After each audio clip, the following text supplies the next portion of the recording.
See, Usha Joshla, are you from Cleveland? Yes. Okay. Hi. Hi.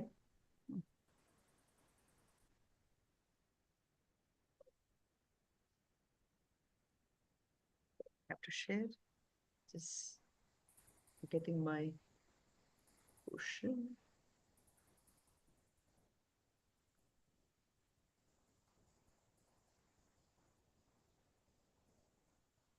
Okay, we'll get started. Hari Om, everyone. So who would like to chant the Gita shlokas today? I can. First two I'll do. Okay, all right. I'll just do the Sahana Bhavatu and I'll turn it over to you. Om. Om.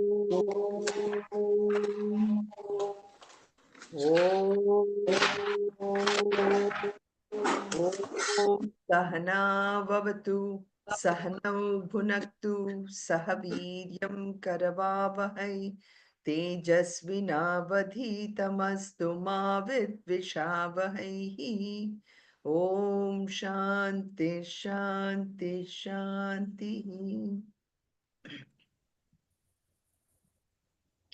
Om Vataya Pradibhotitam Bhagavata Narayanena Swayam Vyasena Gratitam Purana Muninam Madhye Mahabharatam Advaitamritavarshinim Bhagavatim Ashtadasadhyayinim Ambatvamanusandadami Bhagavad Gita Bhavatveshine.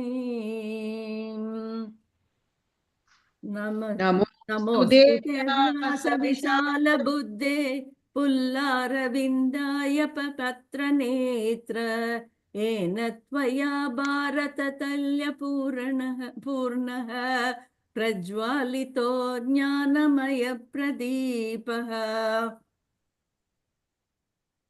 Oh, sorry. Yeah, Meena, you want to take over from here? Prapanna parijataya totra vetraikapanaya Jnanamudraya Krishnaya Geetamrutatuhe namaha Sarvopanishad Vasudev. Vasudeva. Palanandanaha Partho Vattasudir Bhokta Dhutamrudam No, Vasudev Vasutam Devam. Vasudeva. Vasudeva Sudam Devam Kamsharu De Krishnam Vande Jagadgurum Bhishmadrona Dadajayetra Dajala Gandhara Nilodbala Shalyagragavadi Krupena Vagani Karnena Vela Ashvathama Go to the last shloka. Makara. You can just go to the shloka here. Will I do it? Sarvadharman. Yeah. Sarvadharmam parijajya mamekam charanam vraja aham tva sarva papebhyah mokshayishyami ma shushaha. Okay, so we're doing the shortened version of the Gita Dhyanam. So as we started with the chapter 11 last time, so in chapter 10, of course, we saw all the 10 vibhutis. And now the question, I think what Arjuna is pointing out to Lord Krishna is, okay, you have shown me all these beauties which are there in front of me.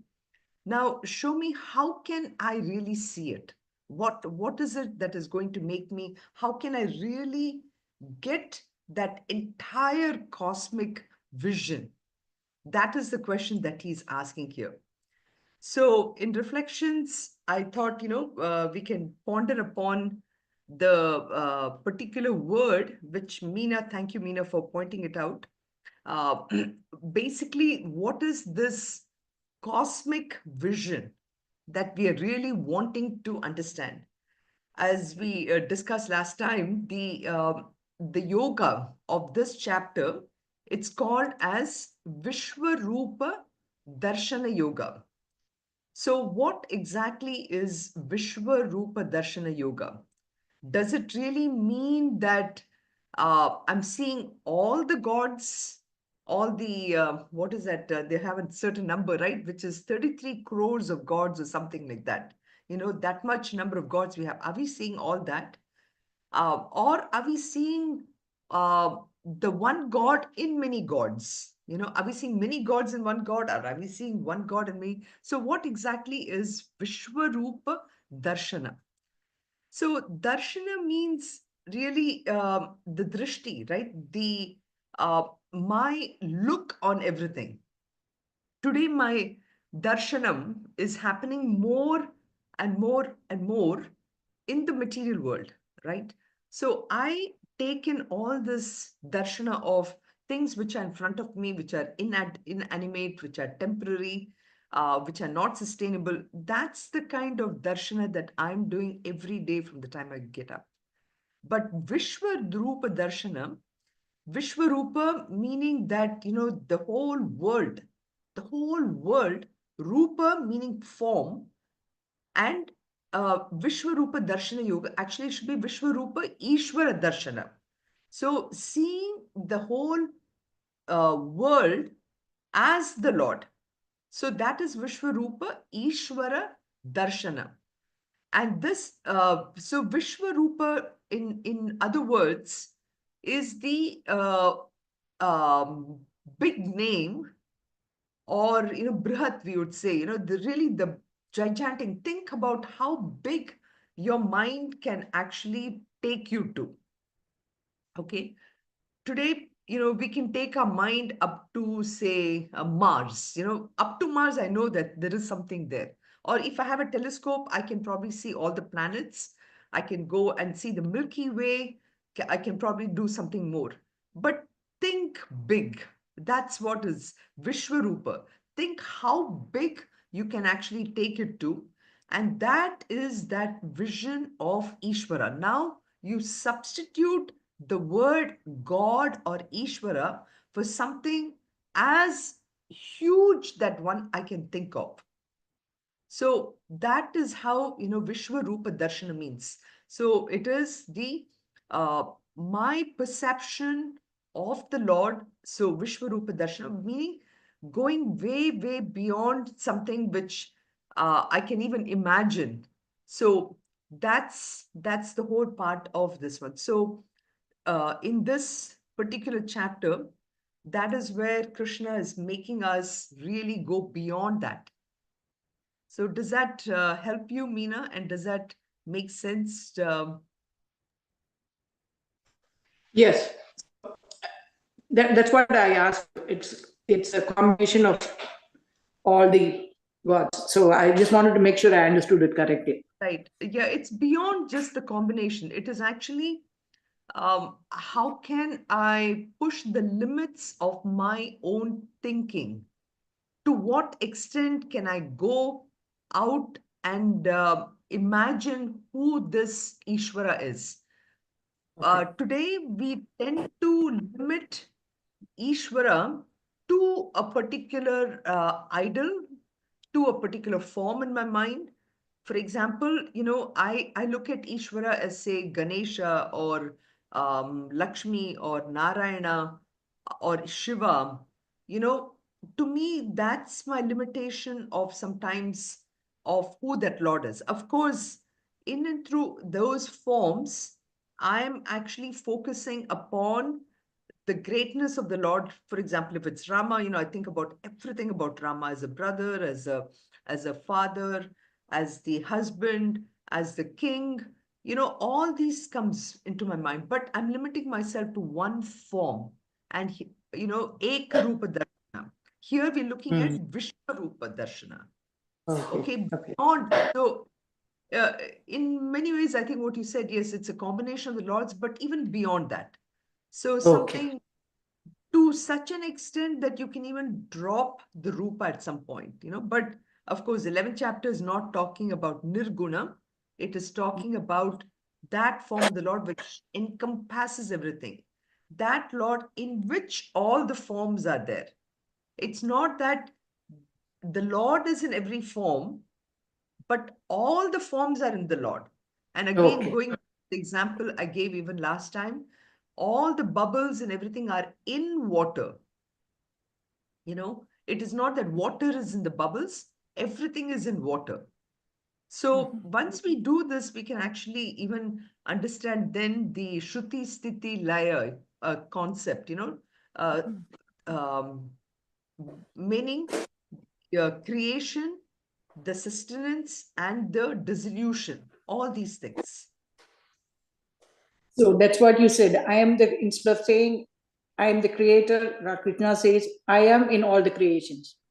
I am in all creations, yes. Yeah. The creations are all in me. That's an even The better creations way. are all in me, correct. Yeah. Okay. Okay. Thank you so much. No problem. So, I put this up last time too. Essentially, when we think about, say, Vishnu, Narayana, this great shloka from Vishnu Sahasranam comes, Megha Shyamam Pita Kausevasam, Shrivat Sangam, Kausabo Punyopetam, all these qualities comes into mind. But the reason why we say this Dhyana shloka is to make sure that our mind is focused on that Lord. So it doesn't deviate anywhere else. It just keeps us focused on the greatness of the Lord. Now imagine going beyond that, beyond just these descriptions, seeing that Lord in and through every aspect of the universe. So that's why in our Shastras, we have one of them is a japa aspect where I focus upon a dhyana shloka like the one that I put now, which is the Vishnu Sahasranama. And you say it so much amount of times, literally lakhs or a million number of times, so that the mind gets more and more and more purified, and it allows you to see beyond the mundane things that our mind today focuses upon as a darshana or drishti that we do. So that is the aspect of it. And so in this, Arjuna, of course, is wanting that vision of the Lord. If we want to have that kind of a vision, what do I have to do? I have to now, not like, for example, whenever we start a puja, we do this avahanam. Avahanam is the part of the ritual where I'm inviting the Lord to come and reside in the idol in front of me so that I can do puja. But then, if I want to have the vision of the Lord in the world, what do I do now? Do I ask the Lord to come and reside in each one of the objects and beings and everything so that I can actually do a darshan? Uh, in this case, not exactly, because the Lord is already there. It is for us to change our mindset. So this is in Taittiriya Upanishad, which says that the Lord is already there. The Lord has come in the form of the space. The Lord has come in the form of air, in the form of Vayuhu, the air, then Agni, which is fire, and then Apaha, which is water, and the earth. So the Lord is already there. It's for me to focus upon that Lord who is in front of me everywhere in every form. So the answer for all of us is, of course, after doing the sadhana, the tapas, all this, I know it's very hard to do tapas when you're going on black ice and think that the black ice is also the Lord, right? I mean, we just talked about this. And so the idea is to see the entire world in the form of the Lord, in and through everything. Everything, it is nothing but I touch this, I see, I smell, everything is nothing but that Vishnu. So when I do this, my vision will actually change. 1 second. Sridhar ji had sent a note. I just wanted to make sure I'm doing the right thing in terms of the transmission on YouTube. So the idea is my vision will change slowly and slowly. I look at the whole world with a very different level of understanding. Uh, this is almost like saying that, again, if I have this phone in front of me, I go uh, beyond what the applications of this phone is. I actually, I'm very grateful for whoever came up with this phone, which is allowing me to connect to everyone. So too, I mean, with the YouTube or with this wonderful Zoom, I'm just so grateful that we're able to connect. I'm able, the whole, uh, our mind becomes grateful for this. And this gratitude comes in only when I understand that in and through everything in front of me is nothing but that Lord, you know. So this is why I said, if we assimilate this kind of a teaching, really there's a huge change that happens within us. And the background for this one is what this whole Vishwarupa Darshana Yoga or chapter 11 is all about, is that I actually come to see the greatness of everything. And I also come to see that all these beings are in that Lord, you know. So that's the big difference between the 10th chapter and the 11th chapter. And this idea is um, that I see nothing but the Lord everywhere. Anything to... Sunita, usually it says this is being recorded on the top. Today it doesn't say that. Maybe that's why Sridharji have sent a message. Right. No, Sridharji wanted to make sure, but he had asked me to do the custom live streaming. I think it is not getting recorded, but it's a live streaming which is happening on the YouTube. So it's there automatically on YouTube. Okay. Thank you for pointing out. So, yeah. I actually, you pointed out the phone and the Zoom and everything that has made things. Actually, when I was driving on that black ice, I was grateful for the human brain that came up with this all-wheel drive, those cars that have that resistance to, be able to drive over the ice. I was grateful for all of that. I was grateful for the technology. I was grateful for it was human intellect, God in different forms. It was human intellect that came up with this vehicle that can go over the ice as long as you're using, the driver is using the common sense. The vehicle is going to get you to your destination. I was kind of grateful for all of it. In spite of the ice, I was still grateful for everything. So it was really a yagya for me at that moment when I was going over that black ice. It was for a moment. Right, right.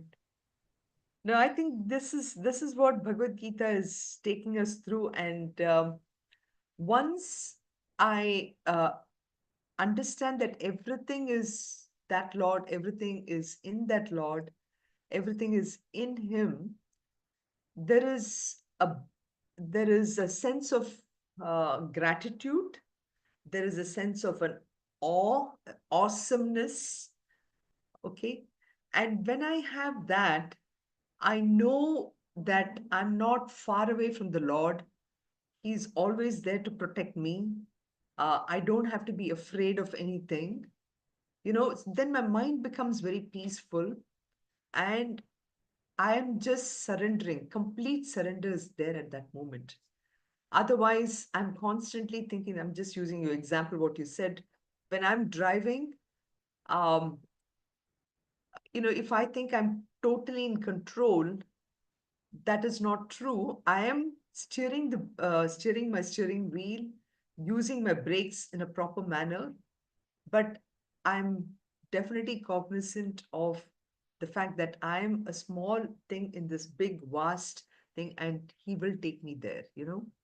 That's I know it is not a very easy thing to totally accept, which is why with this Bhagavad Gita, like with the first 6 chapters, where he talked about this Jiva Swarupa, right? And which is what actually the Shloka 1 is coming to, is just a summarization of it. But beyond that, it really takes you that we are connected to that Lord.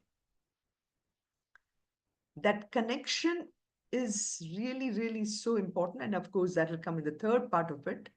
But who is that Lord?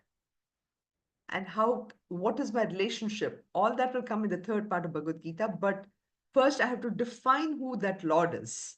I may have my own conceptions and misconceptions. And through the 7th chapter, he's bringing that for us, So in Shloka 1, actually, basically, he just Arjuna is setting the scene, and, he's actually explaining the essence of those 5 chapters, which is essentially, like I said, the Jiva Swarupa.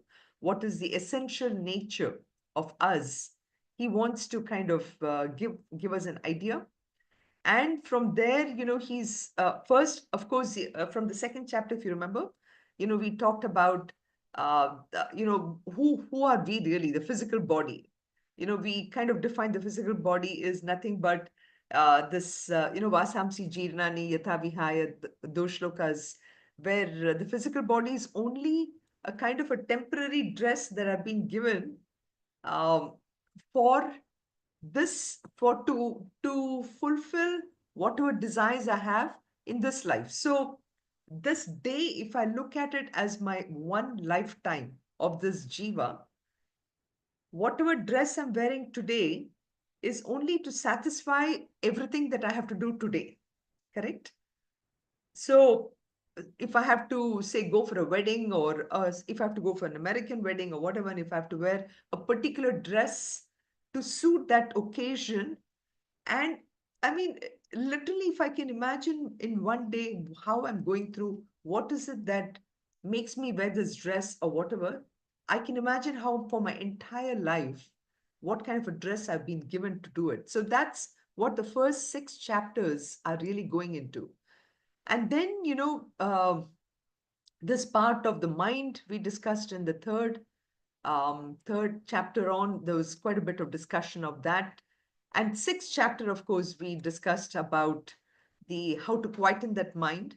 And, we had this Indriyani Paran Yahu Indrebhya Param Manaha Manasastu Parabuddhihi Buddhe Paratastu Saha. So those shlokas really gave us an idea of all this. And that's why in the first shloka, you see Arjuna saying, Mada Anugrahaya Paramam Guhyam Adhyatma Sangeetam Yatvaya Uktam Vacha Tena Moho Ayam Vigata Mama.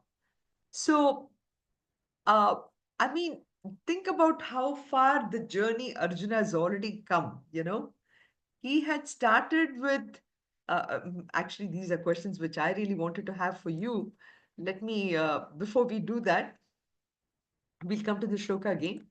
So I have these 3 questions for you, because here in this shloka, he's talking about this, moha. So the moha, he's talking about a delusion that he is going through, okay? And then he's also talking about, because of the delusion, what had happened to him. That is a part of it that, is my question to you. And then finally, what was the solution for it? So all these 3 things is contained here, Mada Anugrahaya Paramam, Guhyam Adhyatma Sangeetam, Yatvaya Uktam Vachatena Moho Ayam Vigata Mama. So my question to you here is, what is the delusion that Arjuna was going through?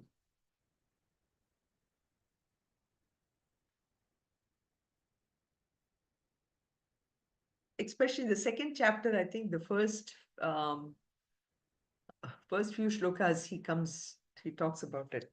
So, do you remember? Yeah, Hari Om. Yeah, Yes. so he was in the battlefield, and he had to oppose his teachers, all his relatives and everybody. So he could not fight against them. So he was completely diluted, and he was like trying to come out of the battlefield.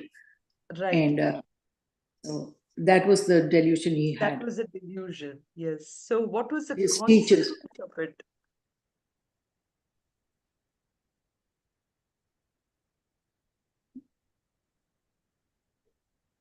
Consequence? So because of the delusion he was going through, where he was unable to decide, unable to decide that, the people in front of him, his cousins and his teachers, he had a kind of a wrong misconception of the whole thing, right? He thought he was a person who was going to kill them, and because of that, so it was his own mind which created a delusion that he was a person who was killing them, and therefore, he is the one who is going to suffer the consequences of the fact that he was killing them, right? And then you had Krishna telling him that at the end of the day, Arjuna, realize that you're not the one who's killing them. Their destiny was already decided. You're just an instrument and doing your job, you know? So those are the things that Arjuna realized. And not only that, Krishna takes him from the fact that not only is he not Arjuna, but he is somebody else. To that extent, he's made Arjuna realize that you are ultimately, at the end of the day, Arjuna, you are that Brahman, you are that consciousness. The word Arjuna, or the role that Arjuna you're taking, is only a nimitta karanam, was only a consequential. You happen to be there, you're taking on the role of Arjuna, like we just said, wearing this dress for one day to satisfy the goal or whatever, and that's all you are. But if I take myself as this sari, you know, that's where I'm in trouble. And that's what Arjuna was doing. Arjuna was so attached to the role he was doing, he did not realize that he's something beyond that. He was only that one small bubble in this big water. He didn't realize that. But he was getting attached himself to that form of Arjuna, right? So that is why Madan Anugrahaya Tvaya Vachaha, so Arjuna now is so grateful for this teaching, and he's telling him, now I really understand, Krishna, that what you're trying to tell me, you're actually trying to save me from the sorrow that I brought up upon myself. Okay. So that's the part that he says, so he's really thanking him for that one. And this kind of knowledge that we get, it is, he says it's a guhyam, this is the other word in this shloka, he says the information that you've given me is so very secret, and this secret is something that not everybody can get it. And it's not that they cannot get it because it's not available for them, but we ourselves make ourselves unavailable for it. I remember when we had started the study group in Sushma's basement way back in 93 or whatever, 93, 94, I guess. Or was it? No, not 94, 96, 97. 95, we started the Balavihara. After that, Sushma would be so wonderstruck. She'd say, wow, this information is right there. Why are we not spreading it? She'd say, I'm going to call everyone. Literally like how Mami would say this example of how Aruna, when they would go in a shopping mall, she would go to an Indian, come to Balavihar, come to Balavihar, She would tell different, our Indian population, I guess, who was there. So Sushma would be the same. She would say, we have to expose this. But unfortunately, we're not, it's not that we're not doing it. We are opening the Balavihars. We are trying to do all this. But we really have to, you have to be a special breed of human being, I guess, Manushyanam sahasreshu kaschid yadati siddhaye yatatam api siddhanam kaschinmam veti tatvatha. In chapter 7, it requires somebody who has the sadhana chatushtaya, who have literally seen the world for what it is, and only then it can be available. So that's why I just thought. And so Arjuna is saying right now, my delusion is completely gone. And the context for this one is that second chapter, what I was telling you, where he says, Karpanya dosho partha swabhavaha prachami tvam dharma sammudha chetaha yat shreyasya nishchitam bruhi tanme shishyasteham shadi mam tvam prapannam. So this is the moha that was going on in his mind. And what is that moha? Which is, one is uh, really in our minds, and this happens to us even in our workplace and everything. We look at something and we forget what our duty is. When we forget a duty, we tend to do the adharma part of it.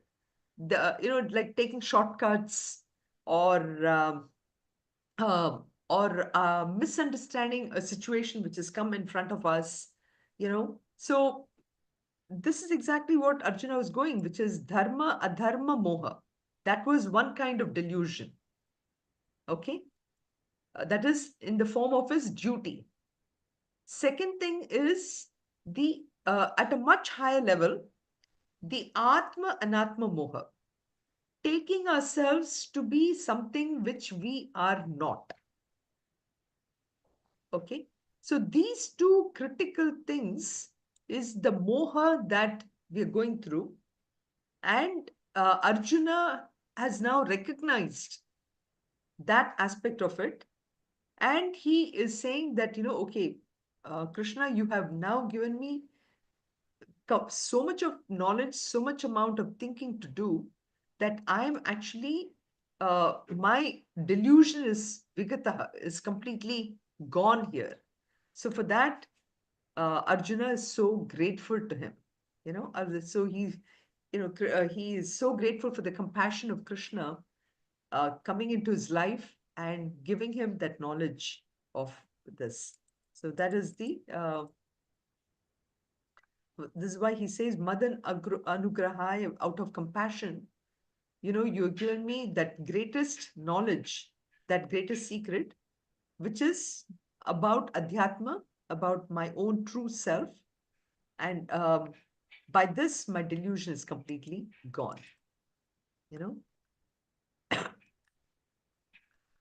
So, having now summarized literally that first 6 chapters in that particular shloka, now he moves on to the in the second shloka, where he's taking the next 4 chapters, which is lingering in his mind, and he ends, of course, with a lot of this. So here I just pulled in this some of the shlokas which we have already gone through from the 7th through 10th, that's 7, 8, 9, 10, where it is all about the Tatpada.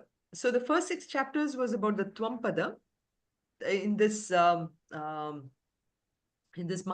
Tattvamasi.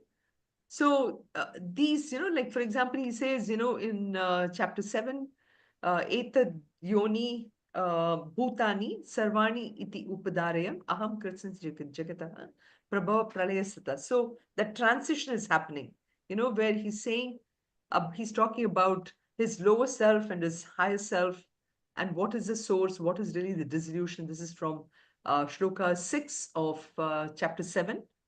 And then in the next one, which, he says, E chaiva eva satvika bhavaha rajasaha tamasacha e matta eva tam vidhi natu aham teshu temai. I'm not in them, they are in me. So I brought this here just to explain about the chapter 11, where, it's not that the Lord is in everything, but everything is in the Lord. Na tu aham teshu temai. This is again from chapter 7, shloka number 12.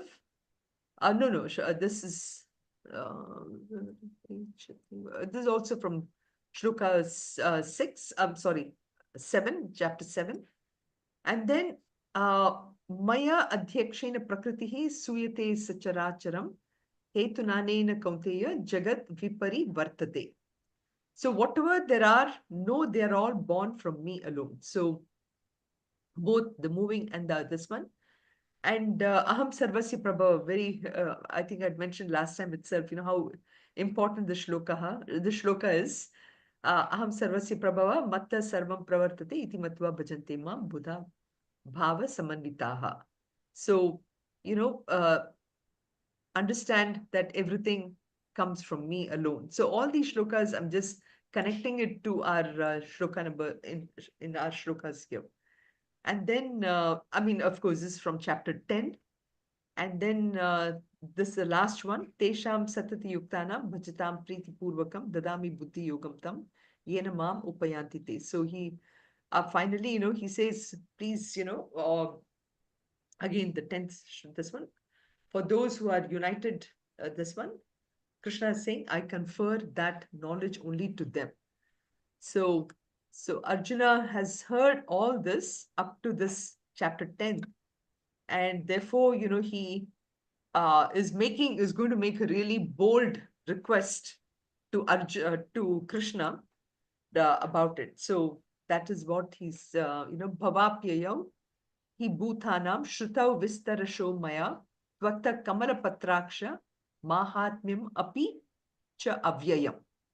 So he's praising Lord Krishna with so many beautiful words here, the origin and the dissolution of all beings. Okay, he says, Arjuna is saying, you have explained from so beautifully to me. And he says, Kamala Patra Aksha, O Krishna, you who has this beautiful eyes in the form of the lotus, okay, and Mahatmyam cha api avyayam, and also your inexhaustible greatness, avyayam, which is totally imperishable. So gives this two beautiful descriptions, which he discusses that, you're the person with this such beautiful eyes here, and lotus eyes, of course, lotus, we know, again, the beauty of it, just to bring about the greatness of beauty of, he says. And then he says, Bhutanam Tatvaha Bhavaya Apyaya. So you're the one who is responsible for the dissolution, the srishti, and then the pralayaha, all these for all beings. You're the one who is responsible for it. Oh, great Krishna, he says, for that also I'm grateful to you, and please tell me this one. And there's Maya Shrutav, this entire cosmos of billions of galaxies, etc. All this, which is in this one, I have now heard from you. I have heard this all the way. And Maya Vistarasho Shrutau Tvaya. So, this, you have taught me this entire, about this Vistara, this greatness of this, Krishna, you have now given me this. And not only that, you are Vishwarupa Vibhuti Avyayam, And this whole Vishwarupa is actually, Vibhuti is Avyayam. Avyayam means, of course, imperishable, inexhaustible. So this whole thing is really, you have shown me this entire thing. And because of this, my delusion is completely gone. So the first two shlokas, he has literally covered those 10 chapters, and he has told that, this is where I am. So it's like this, when somebody describes the story and the special effects, nowadays, almost all these movies which are coming out as such special effects, that, what is that? Ponniyin Selvam and so many others. So we, when somebody goes to this movie and tells you about, how great it was and all these special effects, you really now want to see that whole movie on the screen, right? You want to actually go to the 3D movie, this one, which gives you even more. Arjuna's curiosity about when Krishna discusses about all the glories, now has kind of reached that point, and he really wants to experience it. Okay, about how great, how magnificent this whole um, this whole world is, you know. So, we call something which is divine when there is all these attributes of power and everything. So Arjuna too now wants to experience that whole um, that whole greatness of what Krishna has been talking about before. Okay. So this is why the shlokas, actually 3 and 4, they go together. And so let's chant that as well, that chanted. Evametat yatha tattvam, evametat yatha atmanam parameshwara. I'm looking at the English one. Atatvam. Okay. Evametat tattvam. Evametat atatvam. Atmanam parameshwara. Drashtumichhami te rupam. Drashtumichhami te rupam. Aishwaram purushottama. Aishwaram purushottama. So he's trying to tell him that just like how you have described, now I really want to see you. I want to behold your form, that Vishwarupam, O Purushottama. So he's trying to he's telling him, give me that cosmic vision, And then next one, Manyase yadi yachakyam. Manyase yadi yachakyam. Maya drashtumiti prabho. Maya drashtumiti prabho. Yogeshwara tato me tvam. Yogeshwara tato me tvam. Darshayatmanam avyayam. Darshayatmanam avyayam. So basically, these two verses, they go together because it almost seems like as if Arjuna is uncertain about his own eligibility, Am I really eligible for all this, So he is also a little bit kind of, okay, is Krishna really going to listen to him and actually give him this great cosmic vision?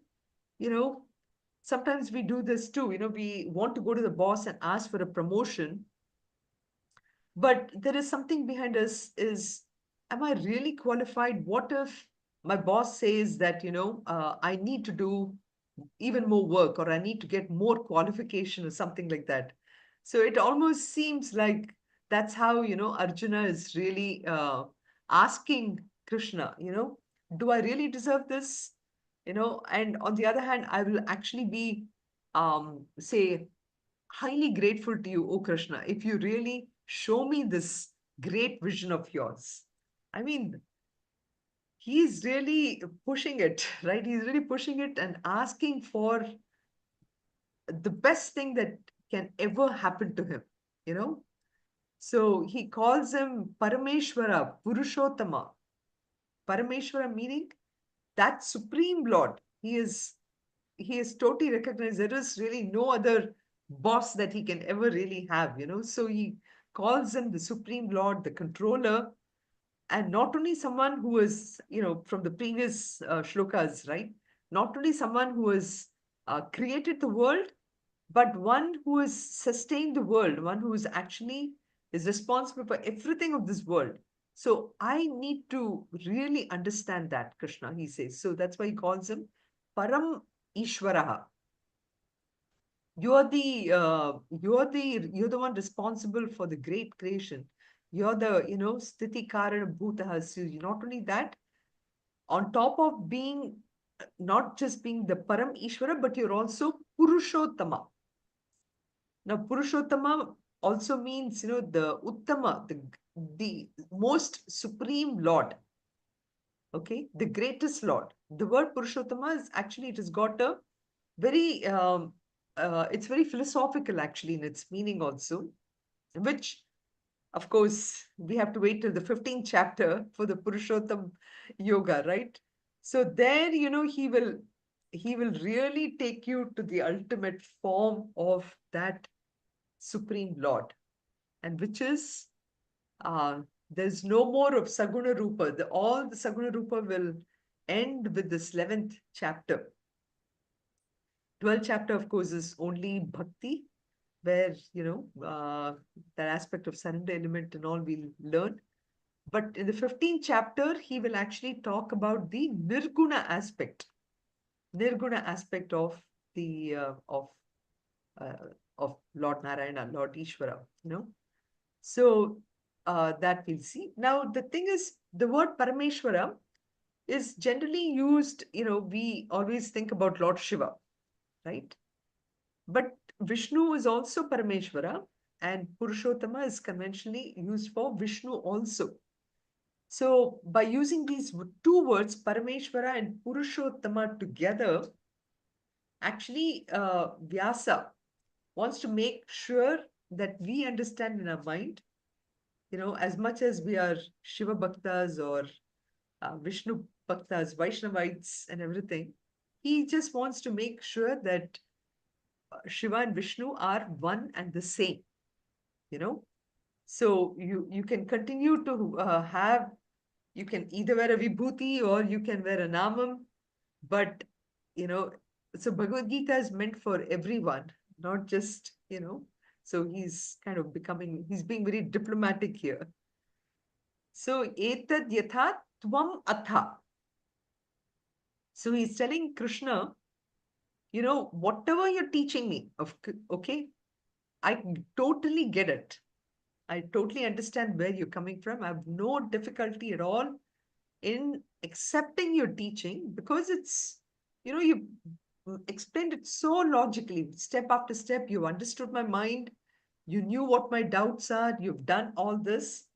And, you also explained the logical sequence of all the world and everything. And I really have absolutely no doubts in what you're saying.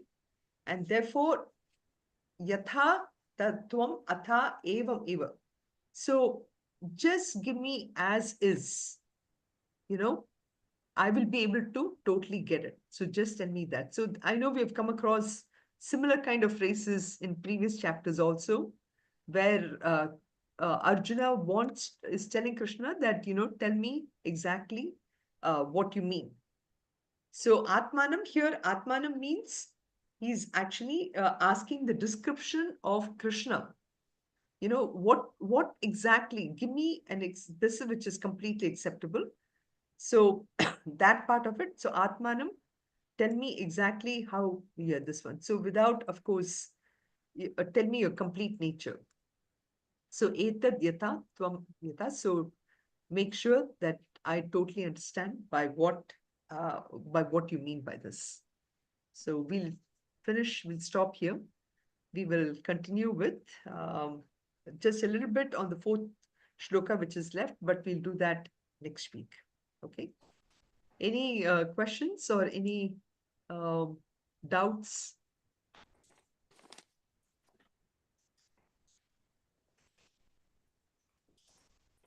It's a very beautiful, just an introduction to it. And from the 5th, Krishna will start his teaching again. So this is again just a prelude, just setting the stage and, understanding what Arjuna's... Hari Om. Yes, Meena? Why does Arjuna say, if it is not possible for me to see?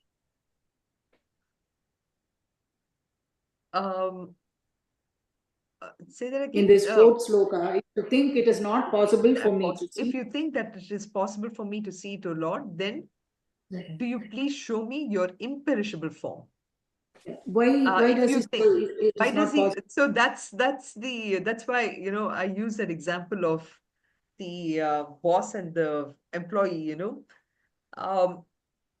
Arjuna recognizes that in the 10th chapter, Krishna has given him so many, the Vistara, you know, he's the various dimensions. It's multi-dimensional aspect that Krishna is presented in front of him. So Arjuna is a little skeptical. Well, not skeptical actually. It's his. He is not confident that he will be able to actually. He almost is. He almost knows that Krishna is going to give him something, but will he be able to handle it? Will he be able to really? Is he really ready for it? I'm so glad you touched upon that aspect, because it is a very powerful thing that, you know, as great as Arjuna was, So does it he mean that Arjuna is still doubtful? he is doubtful about his own self, about his capability of receiving that knowledge. Okay. That's the part. He's not doubting Krishna, but he is doubting his own self. No, I was saying, was he doubting about himself? Yes, he is doubting himself, because he knows it's going to be, I mean, like even today, right? When we think about the great possibilities of what, say, Elon Musk or anyone is throwing at us, are we ready for it? You know, this is only purely from a very materialistic technology point of view, right? Mhm. Now here, this what Krishna is going to tell him is beyond material part of it, and that is why the earlier when he had talked about this, um, you know, creation, dissolution, and sustenance, our whole mind is focused only on that realm of experience. But what Krishna is going to throw open for Arjuna is way, way beyond that part of it. Now, are we ready to receive it? Okay. Okay. Thank you so much. Yeah, you're welcome.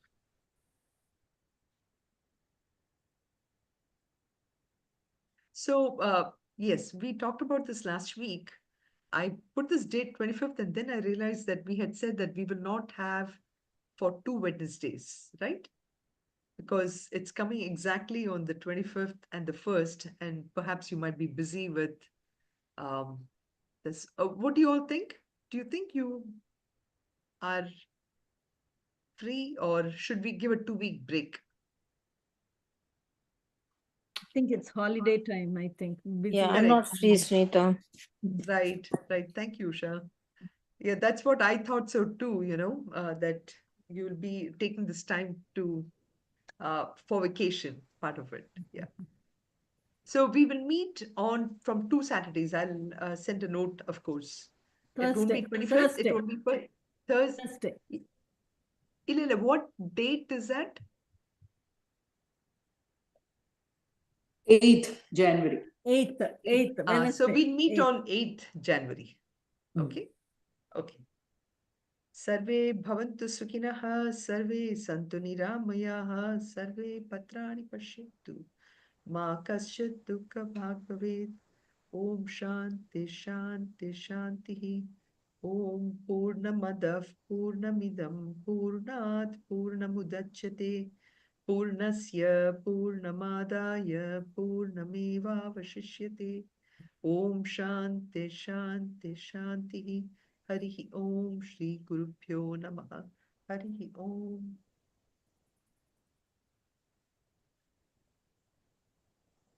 Thank you. See you then. Hari Om. Hari Om. Hari Om. Hari Om. Thank you so so much. much.